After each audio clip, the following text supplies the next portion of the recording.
You know, we do it almost every day. We swipe a credit card. It feels so simple, almost like magic. That little approved message pops up instantly. But it's not magic, it's a system. And in this explainer, we're going to pull back the curtain and show you exactly how that system really works. So what is happening in those few seconds? I mean, where does that money actually come from? Who are all the invisible players involved in making that happen? Well, to get to the bottom of it, we have to start with the most important concept of all, what a credit card actually is. Okay, so here's the big idea. At its very core, every single time you swipe that card, you're taking out a tiny loan. That's it. If you can get that one concept, everything else starts to make perfect sense. It's really important to remember, a credit card isn't your money. Nope, it's basically a tool that lets you borrow money from a bank for a short period of time. So every purchase you make is like a new, small loan, one that you've promised to pay back to the bank later on.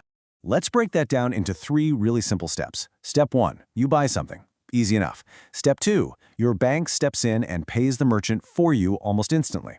And then, step 3, now you don't owe the store, you owe the bank. So that's the theory. But how does this little loan really work in practice? Let's understand it with a simple example. We'll actually follow the money, step by step. All right, let's just use a nice round number to keep this super clear. Imagine you go out and buy something for exactly $1,000 with your card.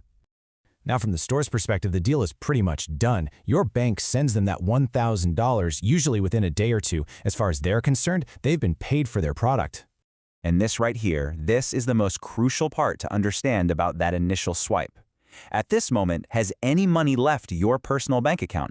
Nope, not a single cent. You have used the bank's funds, and in doing so, you've created a $1,000 debt. The second that debt is created, a clock starts ticking. You can almost hear it, and that clock is what we call your billing cycle, and it determines when you need to repay the money you've borrowed. You see, this repayment timeline isn't random at all. It's organized into a very predictable cycle, and understanding the cycle is absolutely key to understanding how interest works. A typical billing cycle is usually about 30 days long. During that time, all your purchases are tracked and added up. When the cycle ends, the bank generates a bill that summarizes everything you owe. Then they set a payment due date, which is normally a few weeks later. That little window of time between when the bill is generated and when it's actually due has a special name. It's called the grace period. And if you pay back the full $1,000 within this time, you've essentially just gotten a short-term, interest-free loan from the bank. But, and this is a really big but, it's not automatically free. It's conditional. It's only free if you meet that condition of paying in full and on time. If you don't, well, the rules of the game change entirely.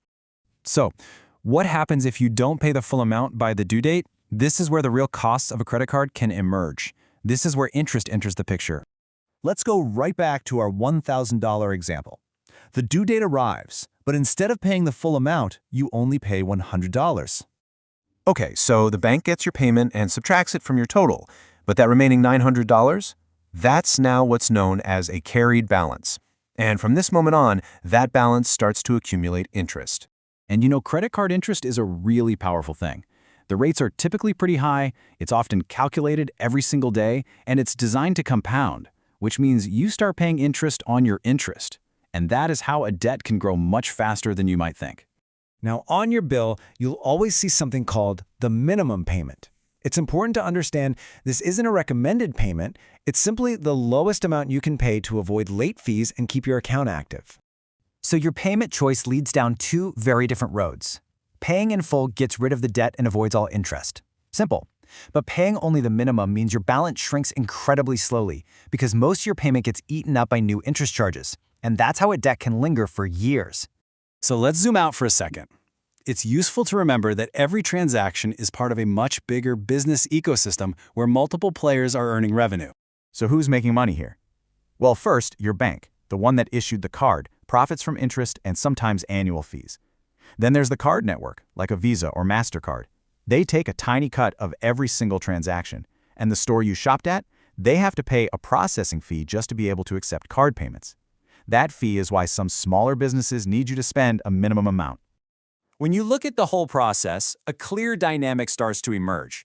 The credit card system is built to provide convenience, and it rewards people who pay their balance in full and on time.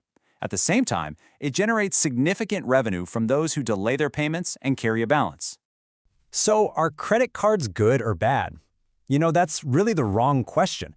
They're just a powerful tool, and like any powerful tool, understanding how it actually works is what makes all the difference. So, behind every simple swipe is a complex dance of loans, fees, and deadlines. Now that you understand the steps, you can see it not just as a piece of plastic, but as the powerful financial system it truly is.